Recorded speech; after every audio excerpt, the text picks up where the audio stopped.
Hello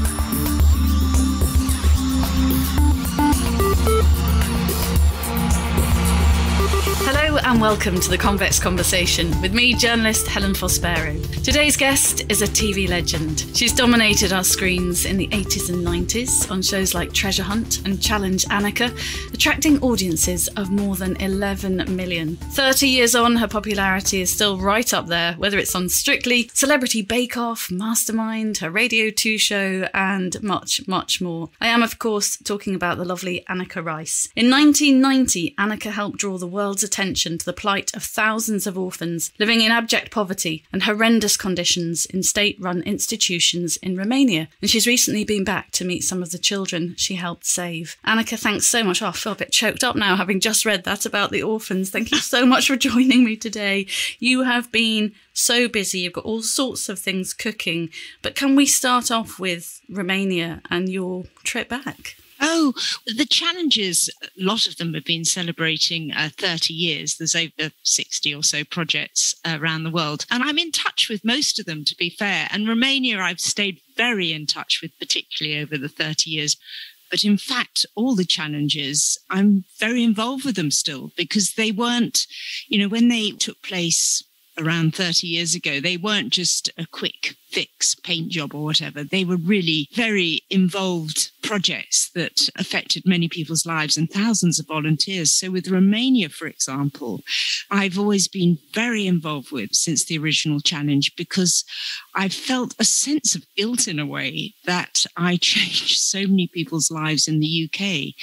For example, the lady who set us the challenge, who was a school teacher in Solihull, Monica McDade, and she innocently wrote, "Dear Challenge Anneka, I've been out to Romania with a van full of blankets and I found this terrible," we all almost call it a concentration camp, because it was nearly 700 children just kept in sort of battery conditions, sharing cots, shaved heads, rocking, not picked up at all. And because of her, we all went out. The whole UK was sort of galvanized to get involved, and we were donated aeroplanes, kit, everything.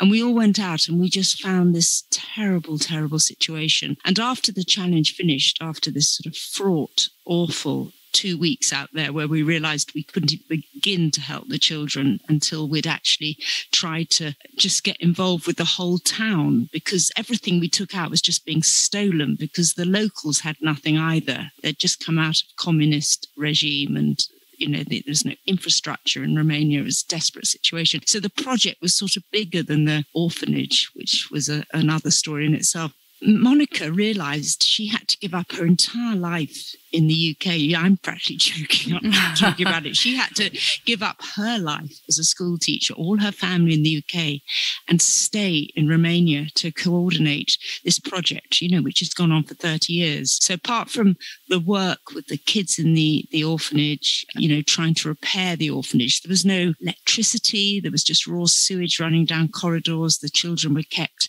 in the basement, the tiny children, in cots, 3 to a cot. Apart from that, the team started helping the town. They got the water system going. They worked on the old people's home. And those volunteers, 30 years on, are still financing themselves to go out and help that town. And those kids who are now all in their 30s and 40s. And the charity we set up built halfway houses. So the luckier kids who could be saved, because many were just really very, very damaged. They've learnt farming skills. Some of them have got married to each other. There's some lovely stories that come out of it, but it was also a really desperate situation. And so that was definitely not a quick fix challenge, and it stayed ingrained in us. All the crew, we were very, very traumatized by what we saw. It's obviously had a profound effect on you. And I can't imagine what it was like, Anneka, when you arrived there and walked in to be greeted by some of the scenes you shared with us on television, and probably some of the scenes that may have been too distressing to share. Yeah, no, we couldn't show a lot of it. And I'd just had a baby, so I left behind a little milky, happy, cared for baby. Well, obviously I wasn't there, but abandoned baby, no. And went to Romania. So, I was quite hormonal anyway. And, I was just very locked into the care of small children and babies. So it was very traumatizing. But also there were lots of projects that had a similar impact on all of us. We did a project in Croatia, for example, just after the Homeland War, where, towns had been decimated again. And we tried to sort of rebuild the village school, which had just been decimated, as I say. And all the time we had Serb snipers trained on us. We had to be protected by the UN. And we all wrote letters and left them in our hotel room in case we didn't make it out. So it was a very sort of fraught program to do, is all I can say. And, we did over 60 projects in the UK, and it definitely got to the point where at the end of those several years of doing these projects, we were just sort of exhausted actually by the whole thing, and also the aftercare of them all. I sort of kept in touch with all of them. So it's sort of my life's work in a way. And we also sold the format, because I devised the format, that's sold around the world. I think, didn't Erin Brockovich front it for you in Challenge America? Yes. Yeah, ABC wanted to do a lovely post-11 project, which was making a peace garden for the firemen, the families of the firemen who'd lost loved ones in 9/11. And they decided Erin Brockovich would be a great person to be me. But Erin hadn't done that kind of live TV off the cuff stuff. So I was sent out to give Erin a very condensed presenting seminar. It was so fun. She's such a great woman. We went into Central Park and I was trying to teach her how to be a television presenter and pretending to be people coming up and offering to help. And, and it was absolutely mad. And then she had to work out what to wear. And, so Challenge has brought so many layers of extraordinary things in my life, and all those amazing people I love. I mean, there's a nun who runs a disabled riding school in Wormwood Scrubs in a very deprived part of London called Sister Mary Joy. And I just love my emails from Sister Mary Joy because, again, we bonded so much. We built an indoor arena for her riding school so that kids could carry on learning to ride and be on a horse when the weather was terrible. I mean, if you've ever seen an autistic child very troubled by their surroundings and unable to feel comfortable, get on a pony and the transformation is extreme. Suddenly there's a calmness, and ponies have this extraordinary way of helping children and adults. So, one of the kids who set us the challenge, over 30 years ago, is now an adult in his 40s, still using that indoor arena. But Sister Mary Joy and I bonded so much because we went into Wormwood Scrubs prison to get some volunteers. Back in the day when you just could drive a buggy into a prison and ask the governor, you got anyone who could help us with this challenge? And he gave us 3 prisoners who got in the back of the buggy, and we all drove back to the site. And I just looked over my shoulder and said, "What are you all in for?" And they went, "Murder." I went, "Great." Sister Mary Joy kept in touch with those prisoners afterwards. So that's what I mean about the layers of involvement and, reconciliation and repair that a lot of these projects did in quite a meaningful way. And of course, not all of the challenges went to plan, did they? I'm thinking about a white horse. Not all the challenges went to plan. Well, actually, they were all finished in the end. But the white horse is one that the press always loves to bring up, which we have to sort of take the blame and responsibility for everything, obviously. But that was one of the first challenges we did in the very first series. And we blithely just accepted the advice of the council and planning permission people. We just took what they said verbatim. So if they said you need Portland stone to put on the white horse, we sort of believed them and presumed that was right. And of course, it ended up being the wrong sort of stone. So we acted in utter good faith on advice, but it made us realize for the series going on that we had to get our own team in to absolutely verify all these things because, we, at the end of the day, I'm at the top of that pyramid, if you like, so I get all the flack. So no, the white horse was unfortunately not the right stone, which is a shame because also I nearly broke my back doing that. Did you? So Oh no! How? No, not literally. Not literally. Not literally. Lugging this stone and trying to. Got the local scouts involved. It was chaos, and my back's never quite recovered. And then all for nothing. But never mind. Do you know one thing? You win some, you lose some. Yeah, but most of them were absolute wins, and I think it's really lovely to know that way after the cameras stopped rolling, those projects continued. They continue on today, and as you say, it's probably been much of your life's work, which is really down to you. And the one thing when I was researching you that I didn't realise is that it was your idea. Challenge Anneka was your creation. It came off the back of the success of Treasure Hunt, didn't it? But what gave you the idea to do Challenge Anneka? Do you know what? It was just seeing the extraordinary reaction that Treasure Hunt had with the population. It was, for the first time, a woman was centre stage, in control, calling the shots. You have to think back to TV all through the sort of 70s and 80s. And basically, women on television were either draped over a car in a bikini on a quiz show selling the prize. I'm not joking. No, I know you're not. Or we were used to page 3 girls in the sun, or they were part of a news team behind a desk. And you never saw a woman getting up and doing anything very interesting. And so I think Treasure Hunt, and I was just lucky that I was chosen to be the woman that sort of started that whole new wave of TV, just showed A, the power of TV, and B, what it could do. And I just thought, God, all that energy and the technical things and the back-breaking work that goes into making Treasure Hunt. And then, yeah, it's great, but it's over and we move on to the next one. What if we put all that energy and people's absolute love for the programme into something that had an end result, really shining a spotlight on things that needed to be done, but harnessing that power of TV for the common good. And I just wrote this format and went in to see Michael Grade, who was then fronting up that department at the BBC. And he just immediately looked at me and said, yeah, do it. And, which was a big step for the BBC to take, because it was a format on a piece of paper. When I made an appeal for help, because this was before Google and being able to use the internet, we had to sort of, it was difficult to get the message out to people if we needed help. We didn't know whether people would respond or whether this lovely project on a piece of paper, like the Romanian orphanage, would just stay a project because actually 3 people turned up with half a blanket. We just didn't know.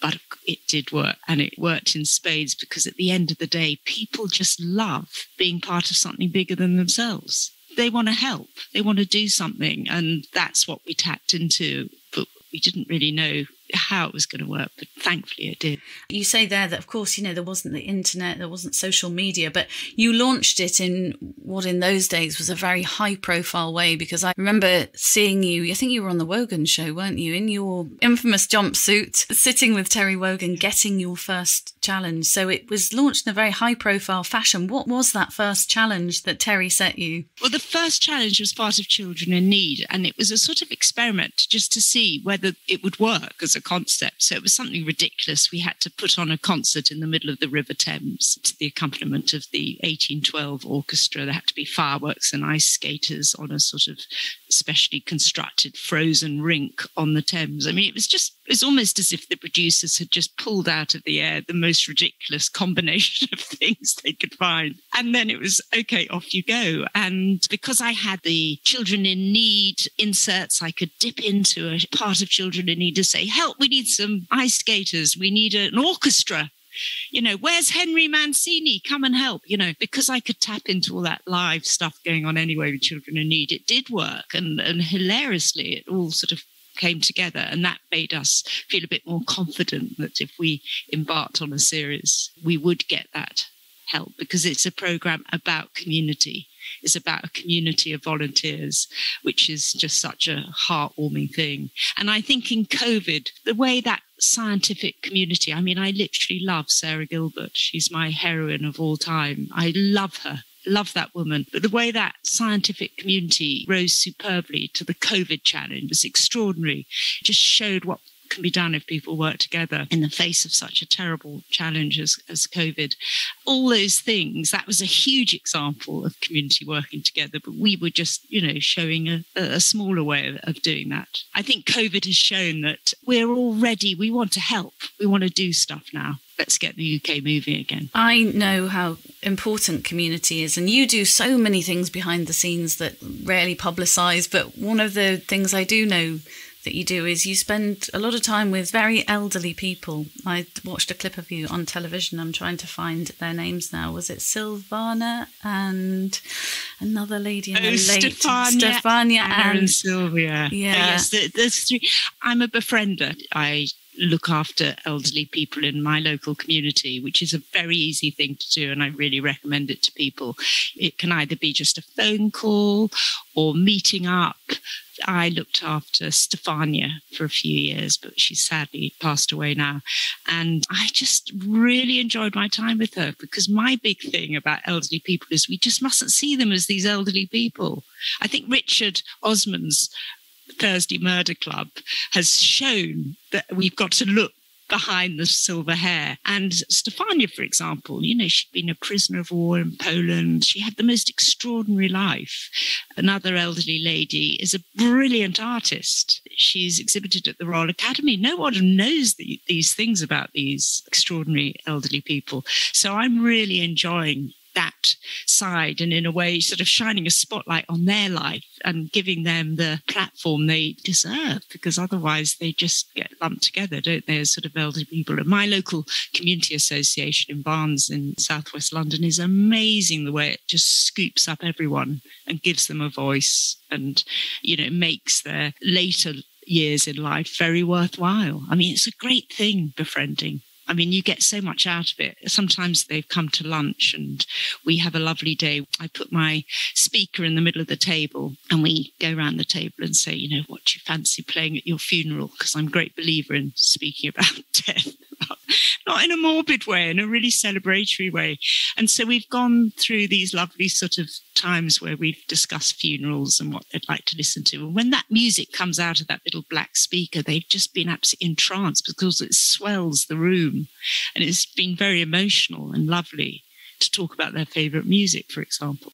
The only reason I mentioned elderly people then is because you mentioned COVID, because I think that has been one of the positives. We as a family have looked after two 90-year-old neighbours who we already knew, but, you know, we've been shopping for them and doing various things. And, you know, Robin's a former judge, and it turned out in his young days as a barrister, he represented one of the Crays at the inquest of his mother. Yeah. And so all these stories have come out because we've been delivering food to their door and chatting about, you know, what they need. They make me laugh with their food orders. You know, it's like 10 bananas, 2 ripe, 2 not so ripe, 2 green. It's been very specific. Good to build up. Yeah, totally get that. And I just hope that sort of continues, because just because COVID is over, why should we not actually interact with our neighbours and our community? Exactly. And I really, sorry, carry on. No, I was just going to say, and also to remember that they're us just in a few years' time. We'll hopefully all be elderly, and people won't look at us as an old person, but as the person we really are, who's just aged a bit. Exactly. And sadly, both my parents had terrible Alzheimer's, and so I've got involved with Alzheimer's Research UK, because again, that was a real example of how you need to see the person beyond the illness. That seems so unfair. It's such a terrible illness. 1 in 3 people born in the UK today will get dementia in some form. There's new technologies coming out, and there was something about AI, wasn't there, recently in the press. But it's just such a desperately painful illness to witness your loved ones going through. But there is great support out there, and I just hope people find that support. When my father first got the symptoms of Alzheimer's in about 2005, and I know the date because I was doing some challenge specials at the time, and suddenly I had my dad, who usually in his late 80s was totally in control and everything, suddenly totally confused, and I'd have the police ringing me at sort of 2 a.m. saying, your dad says you've just been kidnapped by terrorists, and I'd go, no, I'm fine. And I spent the whole time on the motorway going back and forth, not understanding myself what he was going through. I'd get him round to the house, and all the time he'd think he was in a health club. I mean, it was bittersweet. It was really mostly quite sweet, though terribly sad, because he had a very sort of benign sort of Alzheimer's. So it was very gentle. We'd have to pretend we were in a health club and we were waiting to go swimming together, because my dad and I in his earlier years, we shared a great love of fitness and we'd go to health clubs together. So he clocked in with that, but was very confused. So we'd always be sitting in the waiting room with Dad, waiting to go into the sauna. In fact, obviously, we were just sitting at home. And he came to live with us for a while. But I didn't quite know what was going on. I didn't know you could just ring up a charity and get help, because this was a whole new thing to me. And the whole family, it was very good for my 3 young children at the time, because we just learned to absorb into the community in our house. So I'd be cooking in the kitchen and I'd say to Thomas, "Where's Grandad, darling?" And he'd say, "Oh, he's just next door talking to the cushion." And I'd just go, "Great." And we just carry on. It just became totally normal. And my most touching moment with my dad, because we, apart from the fitness thing, we shared a great love of DIY and paint, because he was in the building business. So I spent my childhood at concrete factories with him. And so I'd found that a real way to communicate with him was through paint swatches, Dulux paint swatches. Yep. So we'd spend hours looking at the colours going, "That's a nice blue. What about a jumper in that, Dad?" Or "That yellow, that's wrong for the loo wall, don't you think?" And we just spent hours doing this every day. And one day I just said to him, "Dad, what do you think my name is?" And he looked at me for a long time and went, "Dulux." And I was thrilled by that in a weird sort of way. You know, it still chokes me up. But what I'm saying with Alzheimer's, it's such an unknown illness, and you have to sort of find ways, as I found ways with my elderly friendees, to tap into their world, not see things from your point of view.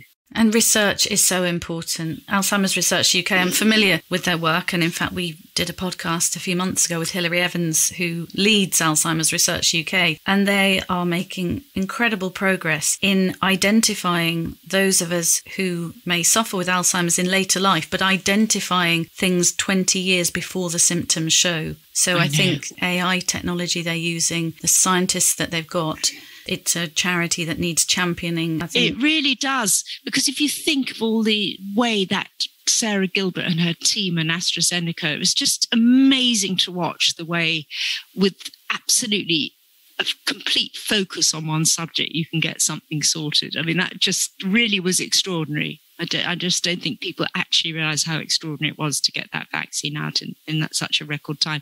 So imagine if you could, absolutely put all your energies into Alzheimer's or cancer. That's what I feel now energies should go into. We shouldn't lose sight of what an absolute human, extraordinary effort that all was. It's true now, isn't it, about pulling together, making things happen. Did you say Mum suffered too, Anneka, from Alzheimer's? Yes, so the moment, my parents didn't live together. So, the thing with my dad sort of seemed to just go on for years. It just didn't know what to do. And it was only when I had to, in the end, get a carer in to look after him. And, I was lucky enough to be able to throw some money at the problem, but it did make me very anxious to think of people who didn't have that option and what options there are. I just didn't think of ringing Alzheimer's Research. I just didn't know almost what he had. But then my mum developed, more or less the day of my dad's funeral, my mum suddenly developed the same symptoms. And that time round, I'd educated myself. I'd had sort of a decade of knowledge, or slightly less than a decade. So I was sort of better able to equip myself to help with my mum. But it's a very lonely experience if you're the carer. That family unit feels very isolated and bewildered and frightened. So reach out to Alzheimer's Research, reach out to those organisations, because they're there to support you. And that was what I just didn't do at the time. But as you say, now you know, and through people like you with a high profile being part of charities like that, then it'll help thousands of other people, because it helps get the message out there. They've got some fantastic supporters, Samuel L. Jackson, Stephen Fry, all helping to get that message, and all with very personal reasons. Samuel L. Jackson has a lot of dementia and Alzheimer's in his family and speaks beautifully from the heart when he talks about what he's gone through. And I think you being involved will be a massive, massive help. I spent some time with you last summer, which was really, really lovely, when we were down on the Isle of Wight. And I didn't realise, Annie, what a talented artist you are. You've got paintings all over the place and you do some wonderful painting. Does that help you switch off? And has that been a bit of a salvation through some difficult times? Painting, I think anything creative is an amazing thing to tap into. And you don't even have to be very good to really get something out of it. I mean, I didn't even learn arts at school. It just wasn't something. I didn't even know whether there was an art room at the school I went to. I certainly never went there. It was only in my 20s that I took up a paintbrush because my husband gave me a book called Step by Step Art School, an easel and a smock. I just wanted to become a bit more creative. I was so busy working. I was either flinging myself out of a helicopter or traveling the world on Wish You Were Here, the holiday program. And I was really, really very busy. And I found that painting became this great antidote because I would just sit and paint for hours on end, teaching myself, going through this book, lesson 1. And I sort of taught myself to get to a point where I didn't feel quite so embarrassed around it all. But all the tribes you discover in life, I think, are the things that make life go round. So, I've got my TV tribe, all my Challenge Anneka crew, because we're all very bonded still. Got different sort of tribes for different things. And my painting tribes have been the most touching, I think, in my entire life. The group I work with at the moment is Maggie Hambling's masterclass tribe. And I just love all those people. Maggie Hambling is the most amazing artist. And I was interviewing her. And at the end of the interview, she's quite fierce and she chain smokes. She was saying, "Can you get out, everyone? I've got to get ready for my masterclass." And I just went up to her and said, "Can I come?" And she looked at me for about 10 minutes. And then she wrote that on a piece of paper, 10 o'clock, bring charcoal. And that was it. I've just snuck in, imposter, to this amazing masterclass based with Maggie Hambling, our greatest living artist. And I'm so lucky. I do keep quite quiet at the back so that she doesn't notice actually that I'm not quite at the same level as everyone else. But that tribe, again, is really special. Really, very, very touching. It's like a book club. It's when you're a young mum at school, you have your tribe at the school gate, don't you? You do. All those communities, they become your family, basically. I am going to send you a print of Maggie Hamblin, which was taken by Nicola Bensley, who is a wonderful black and white portrait artist. And she loves art, and Maggie invited her around to take a photograph of her. And the picture, Maggie's lying on the floor, chain smoking. With a cigarette. So I've heard lots of Maggie Hamblin stories, and although I've never met her, but I can see why you're so excited to be in her she's tribe. Just extraordinary. And the fierceness is she is fierce because she cares and is passionate, but also one of the most humane, kind person as well. Once you get to know her, she's an amazing person. But that also says how you have to slightly go out of your comfort zone often in life and be quite fearless. So if I hadn't dared to say, "Can I come? Can I join Maggie?" and expect to be rebuffed, you've got to put yourself out there, haven't you, to sort of move fate along, I always think. You have. I love your life drawings, and you made me howl on Would I Lie to You about Beautiful Roy? Tell me about Beautiful Roy naked in your kitchen. Yeah, Beautiful Roy. He's part of my painting tribe because he's often the model. And I met him in Maggie's life drawing masterclass. And I became very friendly with Roy and his husband, Leo. And they're great, great friends of mine now. And they often come around to my house, and Roy sometimes, takes his kit off and we do a bit of painting and have a cup of tea. It's so normal to me, all this life drawing. Almost seems weird if someone turns up at the house and actually keeps their clothes on. Anyway, Would I Lie to You seized on this story. And so my Would I Lie to You lie was they bring a human being on sometimes, and you have to invent 3 stories around them. And Beautiful Roy was there with his clothes on. And my lie or truth was, this is Beautiful Roy. I sometimes paint naked in my kitchen. So, of course, it was a truth. And in fact, on Instagram, you'll see I put a little video of Roy quite recently because he was staying with me. And indeed, he was naked again in the kitchen. That's absolutely so brilliant. His bottom is in full view, and he's beautiful. He's a beautiful, beautiful soul. I've seen sometimes on your Instagram, you say sometimes when you've got an issue to deal with, you might just paint a cow or a camel or something. So I can see it's a good de-stressor, isn't it, painting? It's a great de-stressor because it's so takes up your mind. And during lockdown, I did a lot of Zoom life drawing. So there might be Emmanuel in Milan. Oh, and I'd sounds nice. Draw him with a bottle of wine, and it's such a lovely thing to do and not worry how good or bad you are or how good or bad you think you are. And I've learned that because I always used to be so judgmental of myself and agonized. And the best thing anyone ever taught me to do, actually, when they saw me freeze in front of a big piece of white paper with a pencil, was to send me out into the garden and choose a twig. And I still paint with a twig and ink. That's how I do my quick life drawings. I use the end of a stick, or I don't ever do anything that'll make it too neat. You often paint as your personality is, and I'm so sort of quick. I almost have to be against the clock. I need a commission. I need someone to say, can you do this portrait of my granny by next Tuesday? Fine.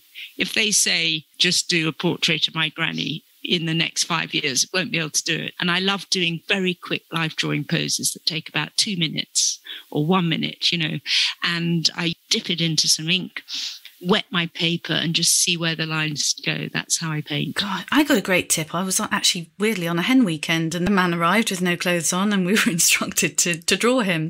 The top tip was, if you're right-handed, draw him with your left hand. Yeah, because your right hand will draw what you think you're seeing, whereas your left hand, if you're not left-handed, will draw what you're actually... I thought that was quite a good tip. I've taught lots of my friends to paint or to have a go, because they've just gone, oh God, I couldn't do that. And they've all been absolutely thrilled and sort of framed what they've done, because actually it's totally subjective. That's the great thing about painting, is no two paintings should ever really look the same. Once they all start to look the same, they're rubbish as far as I'm concerned. They should all have an imprint of what you've brought to that piece of paper. Otherwise, what's the point? You might as well take a photograph. Yeah, exactly. So once you get that in your head, it doesn't matter.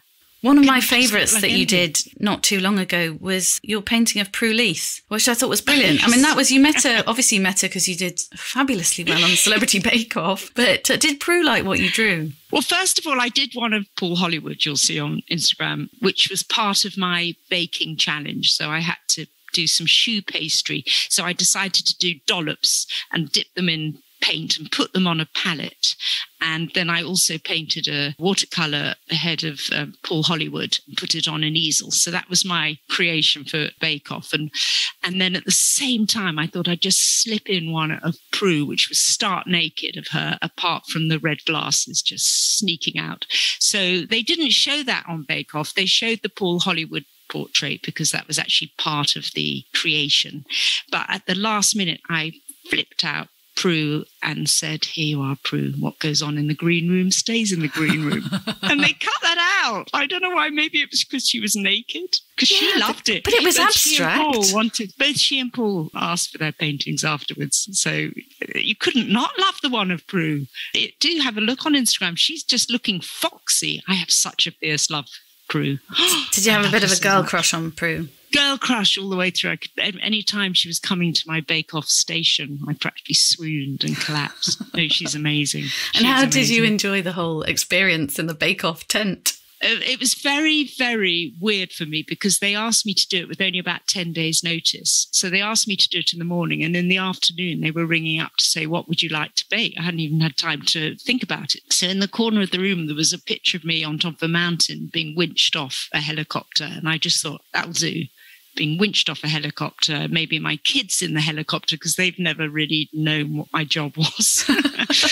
And then I thought painting, I just blurted out these ideas and then thought, how on earth am I going to actually carry this off? So the whole build up to Bake Off was not about learning to cook or bake a cake. It was the construction of how the helicopter could be on a plinth that I could be winched down from. That's what all my energy went into, because that's the bit I like. I like the making of it rather than the doing. And you won, didn't you? You were crowned the winner. I don't think winning is really the word, honestly. I mean, I won the signature challenge at one point and had a mouthful of what I'd made afterwards, and it was honestly disgusting. You couldn't really eat much of what any of us paint. Only one, because Paul loved the portrait I painted. He really loved it. He wanted to give it to his mum. So I knew once he'd seen that portrait, I was going to win, because I said, let's discuss it after the show. So he had to make me win, otherwise he wouldn't have got portrait. Was the inference. I love finding out things, Anneka, that I didn't know about people before we do these chats. And when you talk about helicopter and winching, one of the things I didn't know is that you were in wax at Madame Tussauds, weren't you, being winched off a helicopter or something? I was the first thing bemused Japanese tourists saw as they walked into Madame Tussauds. I was hanging from a floating ladder above the foyer in my jumpsuit. Oh, my goodness, they must have thought, what is this? Of course, the British audience or, people going loved it. But it was the first thing in the foyer. And I've started doing stand-up comedy, and my last stand-up was totally based around that waxwork, because I realised my waxwork has been melted down somewhere, but they keep the heads. They keep the heads on shelves. And I looked up Wookey Hole in Somerset, which is just off the M5 somewhere. If you look up Wookey Hole, Madame Tussauds heads, you'll see row upon row of decapitated heads. And I was horrified that my head was just there, nestled up with President Reagan and some ancient head of the Queen. And I just made it my mission as part of this stand-up comedy that I would find my head. So I go on this sort of rabbit warren. It's like Alice being down the rabbit hole, looking for my Madame Tussauds head. But it is weird that they do keep the heads. I mean, it's quite unsettling, that, isn't it? That is quite unsettling. Archives everywhere of just heads thrown together. I love the fact you're doing comedy, because, I mean, that's great material for your stand-up. What made you do the stand-up? It's because I have so many weird things in my life that lend themselves to stand-up. So when Channel 4 came round to interview me for a documentary to ask me about my career, what it was like to be immortalised in wax, I have to say I rather basked in their attention. I mean, the legacy of that programme. Well, the interview was going well until the producer said, Anneka, tell me, how do you feel now that you've been melted down?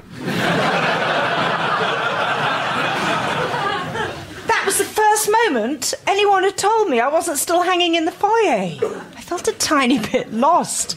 That waxwork had tied me to my old life. Suddenly, I didn't quite know who I was at all.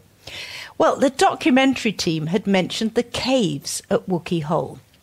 Now, that's weird, because the last time I'd been there, I'd landed by helicopter, run into the caves, and done an elaborate magic trick with Paul Daniels and Debbie McGee. What can I say? Telly in the 80s was weird. It was very easy for me to write it in a way, because my, there are sort of very weird things in my life. On the Help My Heads in Wookey Hole, which was the last stand-up I did, I invited all these baby Annekas along. So when I was doing Challenge and Treasure Hunt, loads of people would name their child after me, which was incredibly flattering, and asked me to be godparent to them, which I obviously declined. But there are all these baby Annekas who are now in their 30s. So we had a group of them that came along, weird, but they lend themselves to comedy so beautifully, don't they, if you think about it? They do. And also the other thing that lends itself to comedy about your life is the spitting image skit. I mean, I did grow up with Treasure Hunt, and I loved Kenneth Kendall, and I loved you zipping around in your jumpsuit in the helicopter and finding the clues and everything. But Spitting Image did a very funny skit, didn't they, about you having a baby? Having a baby. There was a time in the 80s when I could not go past the television set without someone taking me off, because I was just such a parody of myself, really. Bobby Davro or whoever it was would just put on a jumpsuit and run around and get a laugh. It was that sort of time. And once I'm 8 months pregnant with my first child, and the telly's on in the sitting room, and I just hear, to my horror, the Treasure Hunt theme tune, which is always the precursor for anything that's about to happen. And my husband and I just looked at each other and sort of, they don't tell you they're doing this. Do they not? Wandered into the sitting room, and there I am, sitting up in bed going, oh my goodness, I'm having a baby. And I ring Kenneth Kendall, and then he springs out of bed and, okay, Annie, don't worry, you've got to find the hospital. And then I'm running through the streets. I've got a jumpsuit on at this point, obviously, just going to everyone, I'm having a baby, where's the hospital? And all the time, Kenneth is directing me there. And then I'm flat out on the hospital bed with all the nurses. And he's going, don't panic, Annie. And I'm going, where is it now? And he's going, I think it's in the birth canal. And then out the baby comes. And out comes the film crew after the baby. I think the cameraman still got to come out. And then it was just very surreal, honestly. I showed it to my kids the other day because obviously back in the day, it wasn't like being able to just have everything on tap, to watch again. If you didn't VHS it at the time or record it, as it used to be called, there was no way of keeping this stuff. So I only realized that it was on YouTube very recently. So I showed it to my eldest son and said, this was you. This was me giving birth to you, which is quite traumatizing for someone in their 30s. I was going to say, now they're grown, you've got 3 beautiful boys all around that, I think, late 20s, early 30s mark. And I saw you grinning like a gibbon the other day because one of your sons has just got married, hasn't he? Yes. That was exciting. So we've just got through all that, which is very thrilling. Gosh, that's so lovely. And what else are you up to? It's so busy. It's hard to touch on everything that you're doing, have done. There's Radio 2 and all sorts of things that I'm thinking. Well, I'm doing a lot for Radio 4 at the moment. I occasionally co-host on Loose Ends, and I've just been commissioned to do some more stand-up for them, which I'm really excited about. So I've got to write it all this autumn and perform it next year. So that's my big sort of autumn project. And just so many other things I'm doing, painting commissions, bits of TV. So I think, it's all busy. It's all very busy in the Rice household. In the Rice household. And when you do your stand-up, can people come and see you do it, or is it recorded sort of privately for radio? Yes, they can. No, they will be able to. So I'll put out on Instagram nearer the time when, yes, definitely. The first time I did it, as I say, I was in Bethnal Green at this sort of quite grungy club called the Backyard Comedy Club, where people like Jack Whitehall, everyone had been and sort of cut their teeth, and it was absolutely terrifying. And all the family came along, and I was just mortified that 3 people and a dog, because it was on a Sunday evening, it was rainy, I just thought, that's not my demographic audience. They're not going to find their way to Bethnal Green. And my kids arrived, and there were just queues going around the block. And so they thought, oh God, that's, poor mum, that's everyone for another show. No one will be to see her. And then they realised they were queuing to see me. And it was just such a lovely moment. I've never had anyone queue. Oh, well, listen. And it was great fun. I'm sure some of our podcast listeners would love to come and queue. I'm going to come and see you do your comedy. I'll find out where you're going to be in the autumn. Okay. It's been so lovely to talk to you today. I feel like we could just go on forever. You've always got so much interesting going on in your life, and I always feel it's quite inspirational having a little chat with you. It's been lovely to delve into the past and talk about what you're doing. Oh, and last time we had the lovely Amit with you. I had Jack, my little boy, with me, and I think you found out from Jack that Amma is a very good friend of mine, and I went off for a swim in the sea, and when I came back, you were still on the phone to him. Oh, yes, actually. You just said, talk to Amma, he'd love to chat, and I went, oh, okay, right, never met this guy, but I'd seen him on the programme Pilgrimage and just loved him. For those who don't know, he's blind. He's totally wonderful, warm human being. Anyway, we started to chat while you went off to have a swim, and you came back about an hour later, and we're still chatting away. Oh, I just love that man. What a gentle soul. God, I love him. We'll have to get him down to the Isle, won't we, and swimming in the sea or something like that. Or maybe he'd pose for you. Oh, there's a question. Yes. It doesn't have to be men, Helen. No. Looking at you on our Zoom link. Okay, she says. Carl, your husband, about this. Yes. Annie, thanks so much for your time. It's been brilliant chatting. And yes, I hope I'll see you very soon with clothes on or maybe off. Doesn't bother me. Bye. Bye. You've been listening to the lovely Anneka Rice, sharing stories from Challenge Anneka days, as well as chatting about all her current projects and her painting and beautiful Roy and everything, really. Don't forget, download and subscribe to our podcast series at convex.podbean.com, or search The Convex Conversation on Spotify, Apple and Google Podcasts, or just ask Alexa. I'll be back next week with another great guest. Clothes on. Bye for now.